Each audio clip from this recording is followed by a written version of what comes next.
2017 প্রাথমিক টেটের প্রশ্ন ভুল মামলা 21টি ভুল প্রশ্নের অভিযোগ প্রশ্ন পরীক্ষা করার নির্দেশ দেওয়া হয়েছে। বিশ্বভারতীর বিশেষজ্ঞদের দিয়ে কমিটি গঠন করতে হবে এমনই নির্দেশ দেওয়া হয়েছে। আপনাদেরকে জানিয়ে রাখবো এই মুহূর্তের বড় খবর যেখানে 2017 যে প্রাথমিকের টেট সেই টেটেই প্রশ্ন ভুল মামলা এবং তাতেই যে নির্দেশ দেওয়া হয়েছে যে 21টি ভুল প্রশ্নের অভিযোগ উঠেছিল এবং সেই প্রশ্ন পরীক্ষা করতে হবে এমনই কিন্তু নির্দেশ দেওয়া হয়েছে এবং সেই ক্ষেত্রে যে কমিটি গঠন করতে হবে বিশ্বভারতীর বিশেষজ্ঞরা থাকবেন সেই কমিটিতে এমনটাই কিন্তু নির্দেশ দেওয়া হয়েছে। আপনাদেরকে আরেকবার জানিয়ে রাখবো এই মুহূর্তের বড় খবর যেখানে 2017 প্রাথমিক টেটের যে প্রশ্ন ভুল মামলা এবং সেই মামলাতে যে 21টি ভুল প্রশ্ন নিয়েই অভিযোগ করা হয়েছিল সেই ক্ষেত্রেই এবার আজ কলকাতা হাইকোর্ট যে নির্দেশ দিয়েছে যে এই বিষয় নিয়ে বিশেষ কমিটি গঠন করতে হবে, প্রশ্ন পরীক্ষা করতে হবে সেই নির্দেশই দেওয়া হয়েছে এবং বিশ্বভারতীর বিশেষজ্ঞদের দিয়ে এই কমিটি গঠন হবে। আমরা এই নিয়ে আরো বিস্তারিত জানবো। পীযূষ কান্তি নাগ প্রতিনিধি টেলিফোনে রয়েছেন। পীযূষ,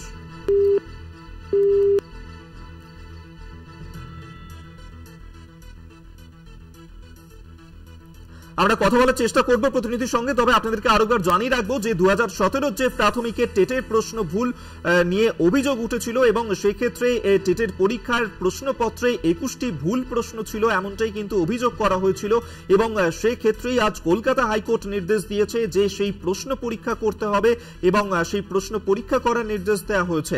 বিশ্বভারতীর বিশেষজ্ঞদের দিয়ে বিশেষ কমিটি গঠন করার নির্দেশ দিল কলকাতা হাইকোর্ট।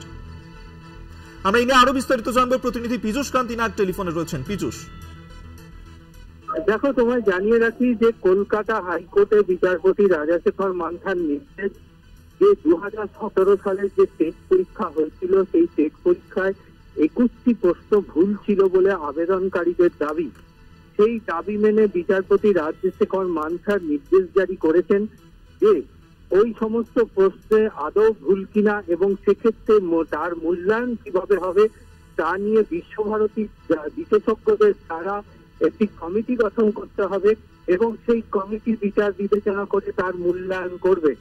প্রসঙ্গত তোমায় জানিয়ে রাখি এর আগে একটি টেট পরীক্ষাতে 6টি প্রশ্ন ভুল ছিল। তার প্রেক্ষিতেও কিন্তু কলকাতা হাইকোর্টের নির্দেশে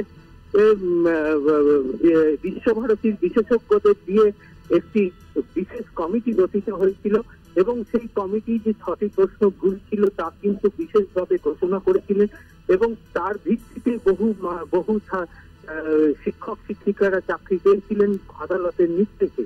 এবার ফের 2017 সালের টেট পরীক্ষায় 21টি প্রশ্নের ভুল নিয়ে কলকাতা হাইকোর্টে যে মামলা দায়ের হয়েছিল তার প্রেক্ষিতে বিচারপতি রাজশেখর মান্থা ফের বিশেষজ্ঞদের দ্বারা গঠিত বিশ্বভারতী বিশ্ববিদ্যালয়ের বিশেষজ্ঞদের নিয়ে কমিটি গঠন করে তা মূল্যায়নের নির্দেশ জারি করলেন।